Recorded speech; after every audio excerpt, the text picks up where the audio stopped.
And just like that, we're recording episode number 2 of our second season. And I am still just as excited as I was in the last recording. But I'm just tired right now, so my woohoos are not going to be very loud and boisterous. I get it. Ooh, Curdy, how you doing today? I'm doing all right. That's good. So, for those of you that don't know, I don't even know why I started that way because that really doesn't matter. We were talking and we thought, it'd be a good idea to kind of pick up where we left off and do some chit-chatting and conversations about behavior. Behavior seems to be a pretty big deal, right? And it's easy for us, I think, when we're in a classroom and we work with different students that have different behavioral expressions, that sometimes it's easy to feel like we live in our own little world that other people don't understand, right? Because we're inside of our walls. I've known parents that have children with special needs that have said that there's a lot of times when things are getting crazy that they feel alone. I know I've been able to have conversations with teachers, whether it's SPED teachers or gen ed teachers, that when a student is exhibiting crazy behaviors, you almost feel I don't know, like inadequate and lost because you don't know what to do to, I guess you could approach it one of two ways. Some people are like, how do I just fix this kid? And then others are like, okay, so there's something going on that they're trying to help us understand. And it can be very frustrating. Well, I've been reading a few things, because I do that on occasion. And what I have found is that behavior issues in the classroom they're not going anywhere. It's a continuing trend, unfortunately, trending upwards. And there's a lot that goes into that and a lot that shapes the behavior of students. But I was reading something just the other day, and actually I'm reading it right now because it's in front of me too. This report in 2023 said more than 70% of teachers report an increase in disruptive behavior. An increase in disruptive behavior. 70%. That's a lot. Yes. And so in the report, they talk about different things to look at and different things to focus on. And of course, wherever you are in this story, it's going to play a big part into what it is that you're responding to, right? If you're a teacher, you're going to deal with it a little bit different way than, say, a parent would, or maybe, Service provider, right. Mm-hmm. Because we do know that there's different settings, and different settings are going to invoke different behaviors, and there's going to be different ways to deal with them. I was looking at the National Center of Educational Statistics, and they reported that in May of 2024, right, that was just last year, that 80% of public school leaders reported that they agree or strongly agree with the statement that COVID-19 pandemic and its lingering effects continue to negatively impact the behavioral development of students at my school. When asked a slightly different question in May of 2022, 83% of public school leaders reported that they agree or strongly agree with this statement. The COVID-19 pandemic negatively impacted the behavioral development of students at my school. And so I'm pretty sure that anybody that just heard that is shaking their head going, oh, yeah, I get that. All right. And so then when you take that, Mrs. Curtis, and we pair it with the research that shows us that inappropriate or unwanted behavior oftentimes ties with students that have disabilities, that there's behavioral issues that tend to walk hand in hand with that. It's continuing to grow, and we know that our students with disabilities population continues to grow. So we've got to figure some things out. Sorry. Yes, we do need to figure some things right now. out. Like right now. What's like, the answer? What are you going to figure out? Figure it out, Curtis. do the solution. Solution. So, with all that being said, where do we start? Well, we touched a little bit on the impact of disruptive behaviors in the learning environment. We know that it impacts the teacher and all the students, and not just the students that are. It impacts the children doing the behaviors, ones as well as the ones that are not doing the behaviors, and when the teacher has to stop to intervene, then it leads to lost instructional time, and then with that lower academic achievement for the students in the classroom, and then also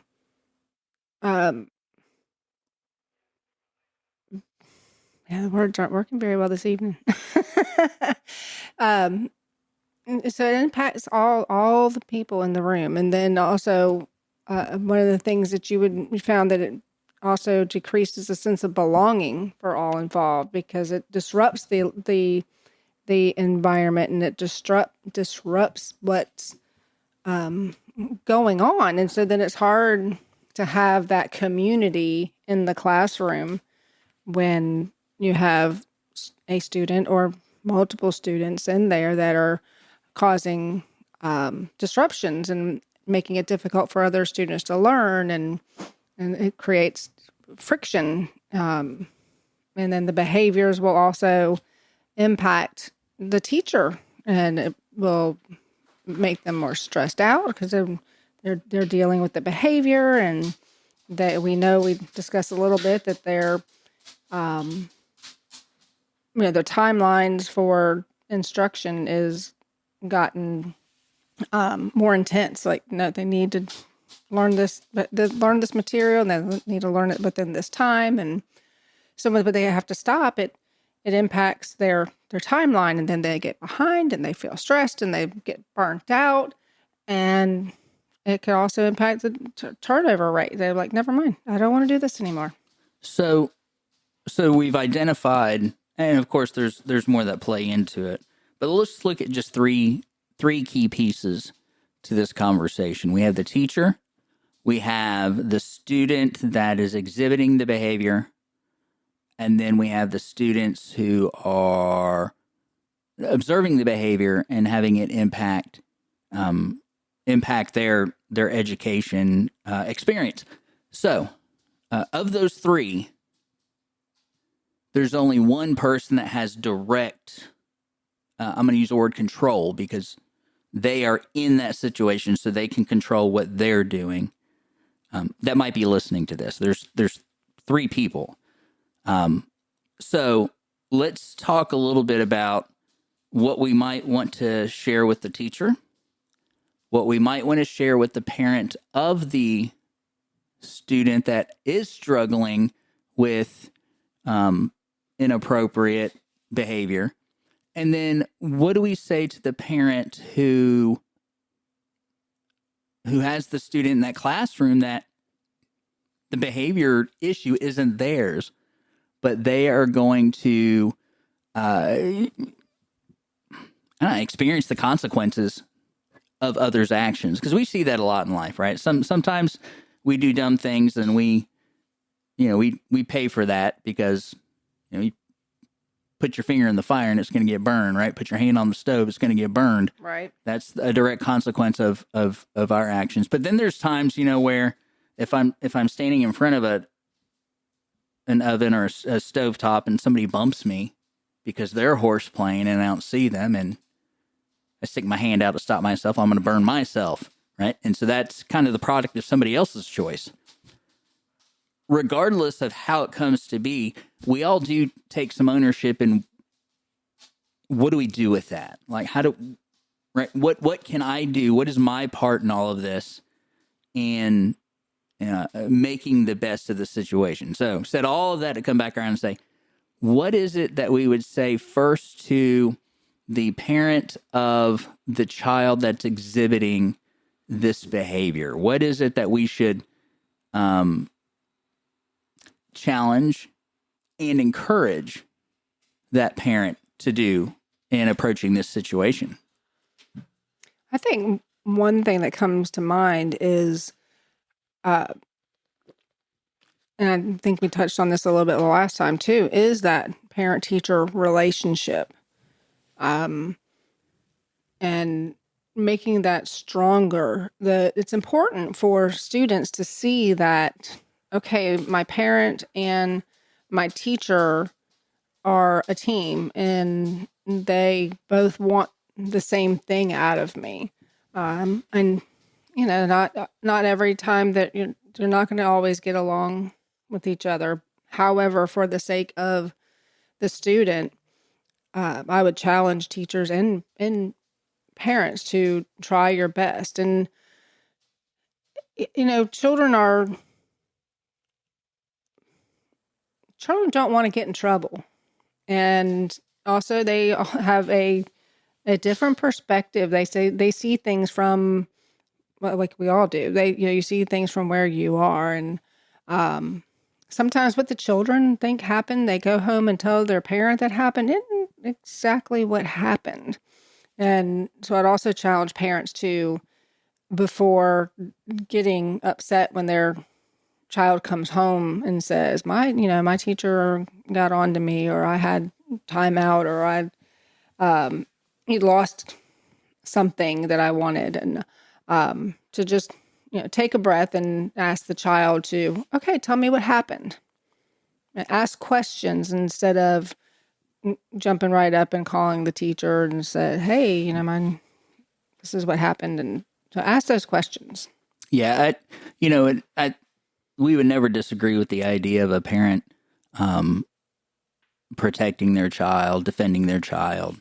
But one of the best ways that you can defend your child is to help them to structure a worldview that allows for logic and walking through situations. Now, I know that in some situations, it's really easy for us to look at our I'm going to say our kid, because now I'm talking from the parent side, and to say, well, they have this learning disability, or they have this exceptionality, or they have whatever. They don't quite understand X, Y, and Z, and there is truth to that, right? Nobody's suggesting that say a child that has a traumatic brain injury is going to be expected to process things in the same way as somebody that is like a neurotypical person.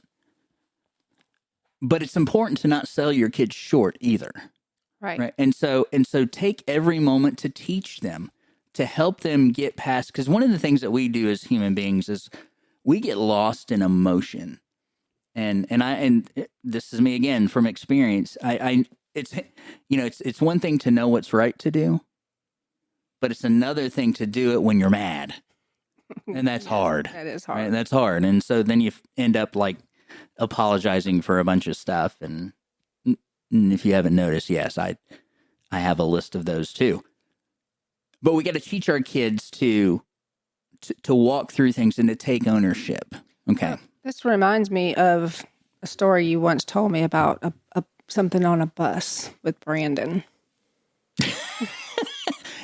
I'm probably not going to win any parent points for this one, but so one day, Brandon was in elementary school, and he came in off the bus, and he had this big red mark on the side of his face. And I said, "What happened?" He said, "This kid punched me." And I said, "No, I didn't." I didn't respond with, "Well, did you hit him back?" Which is typically our thing, right?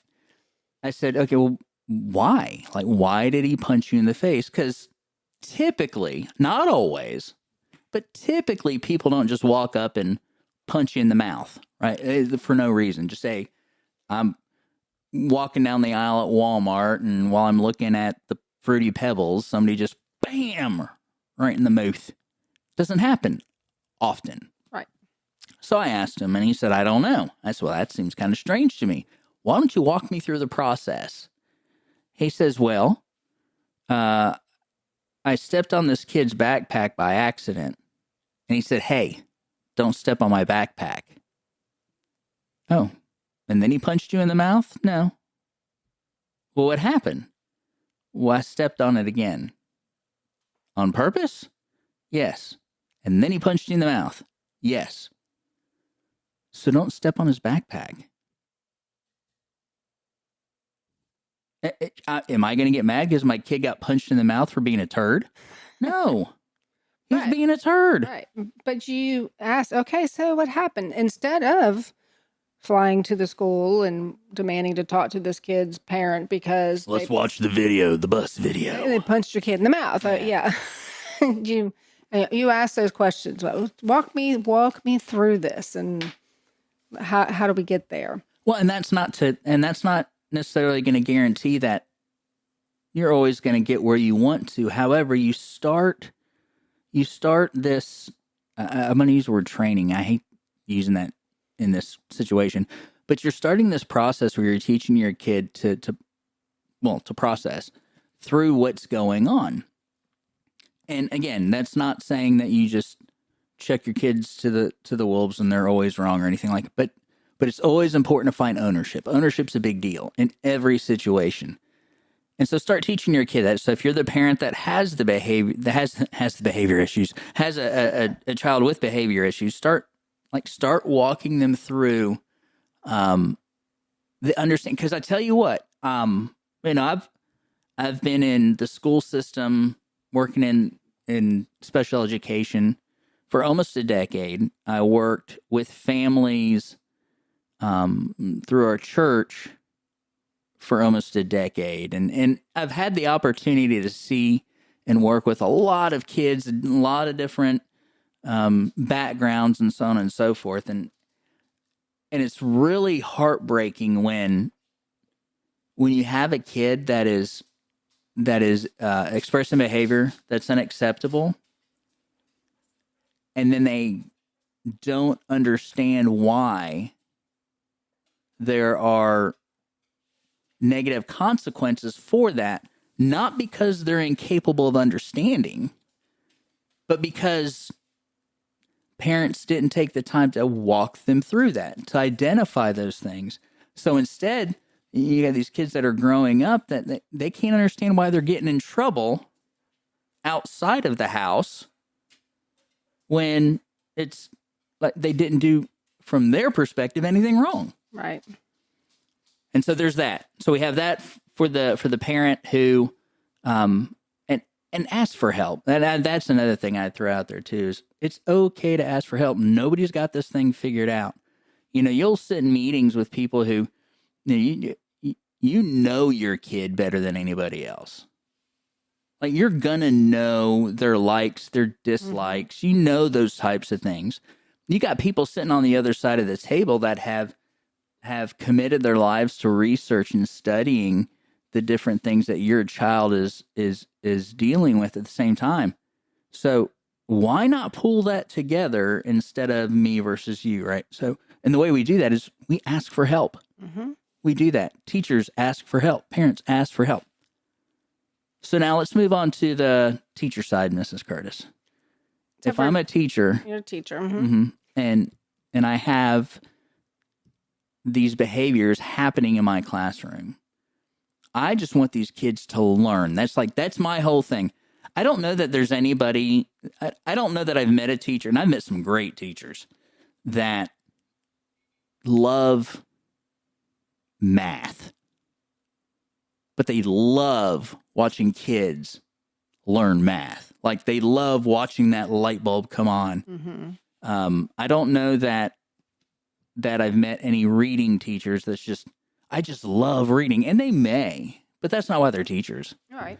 Because they love to see the light bulb go off in that little kid's face, or middle school, or whatever, as they're walking them through these subjects. And there's an excitement in seeing, again, those light bulbs going off, and they're learning something new. So what do we say to that teacher who's in a classroom who is, I don't know, I mean, they may be even on the verge of a nervous breakdown because they can't do what it is they feel they are in that position to do because of this one particular child?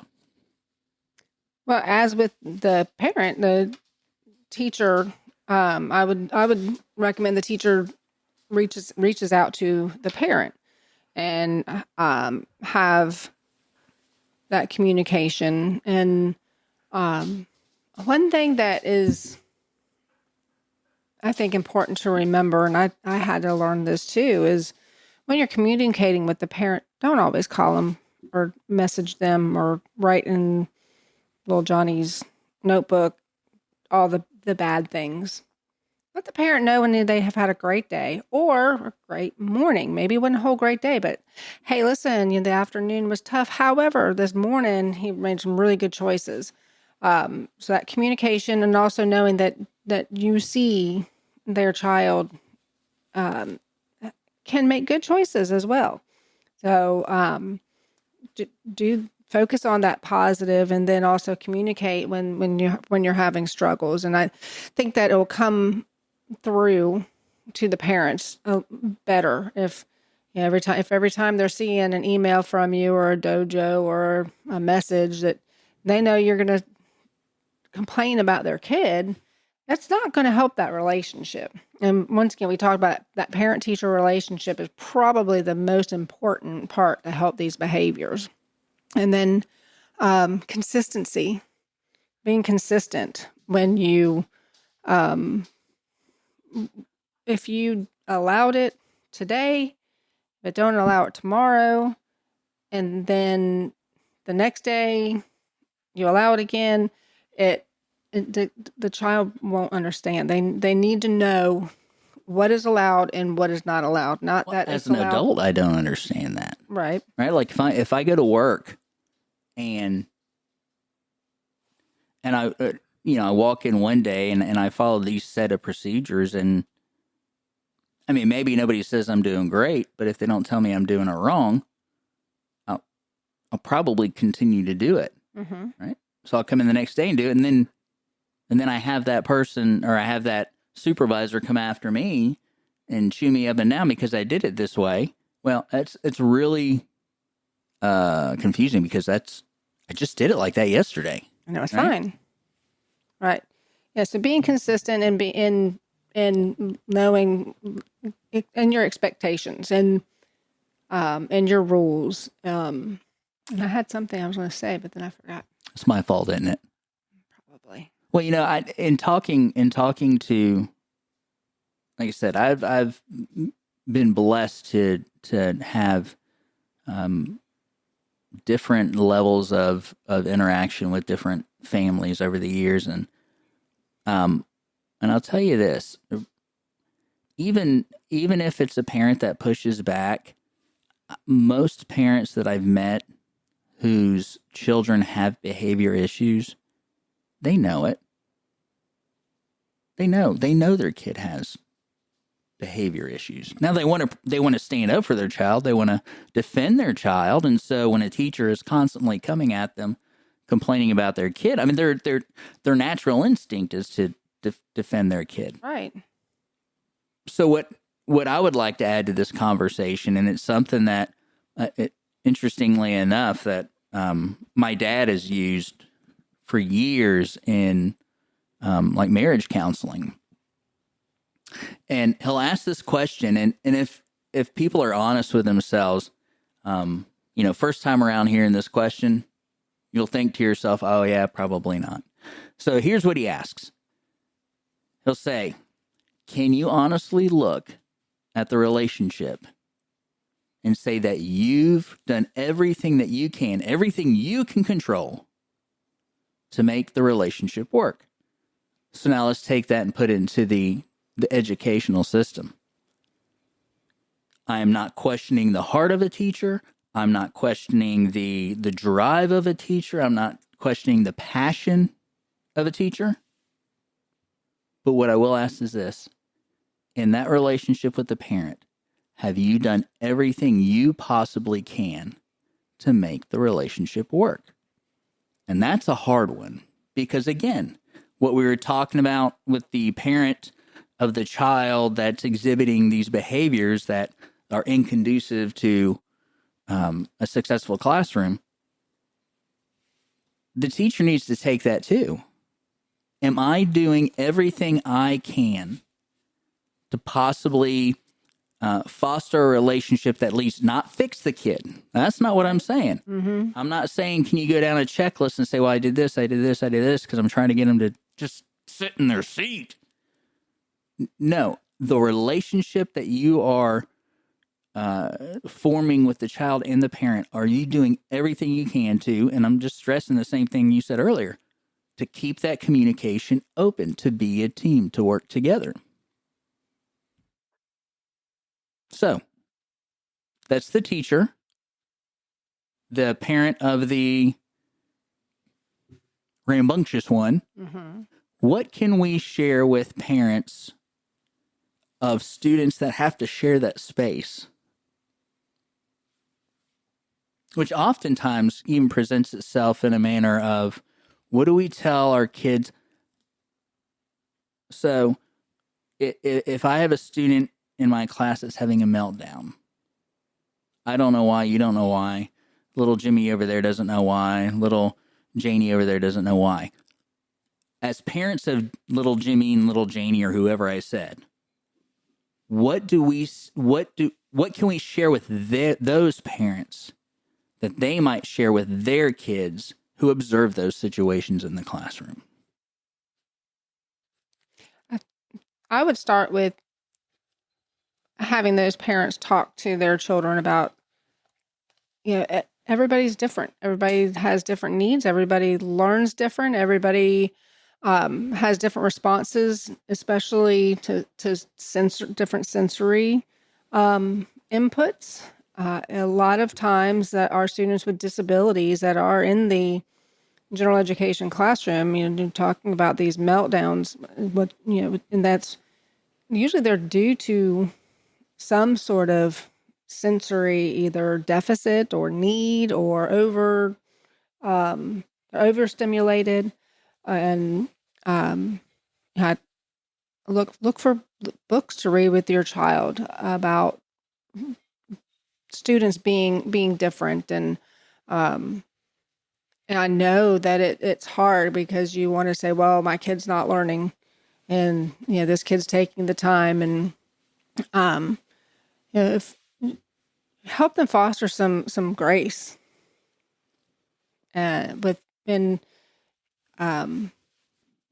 because a lot of times these students they don't want to disrupt the class. Now some do. Mm-hmm. Some that's what they want to do. However, if you're having the students with disabilities and they're having struggles with the behavior due to sensory problems, then it's not something that's under their control. And so that's where I would start is. So our responsibility inside of the schoolroom is reading, writing, arithmetic. These are the things that we're expected to teach. But it's important to remember that inside those classrooms are snapshots, right? A microcosm of the world outside. And if we can teach our children to be compassionate in the classroom, they will become adults that are compassionate in the world. And one of the areas that we struggle with as human beings is that we live in our head and we see the world happen around us.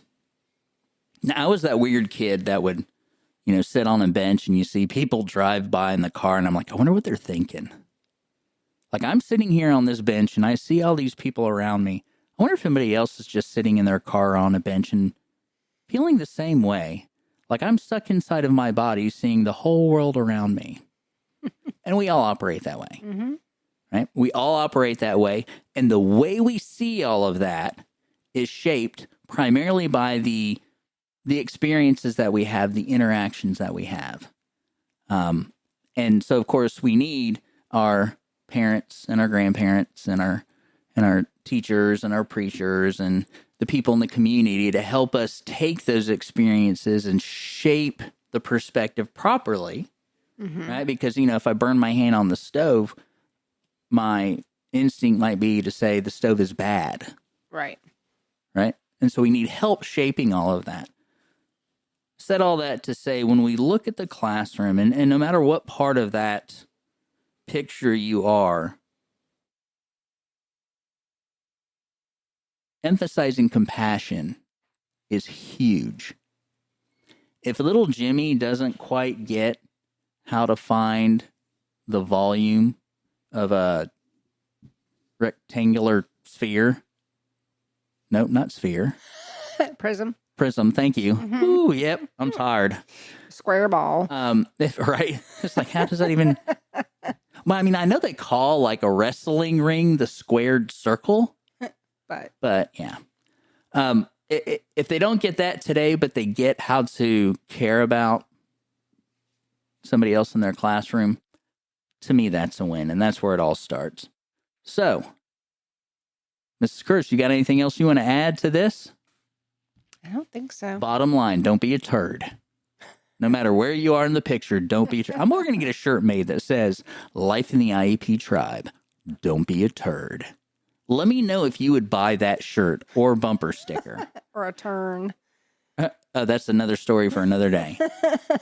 So, yeah, and if you would be interested in it, let us know. You can tell us on Facebook. You can message us. You can shoot us an email at lifeintheieptribe@gmail.com, and we'll talk some more about it. But until next time, Mrs. Curtis, do you have any closing words, or did I do them all? I think you may have done them all. I've done all the closing words, so we'll see you next week. Say bye. Bye.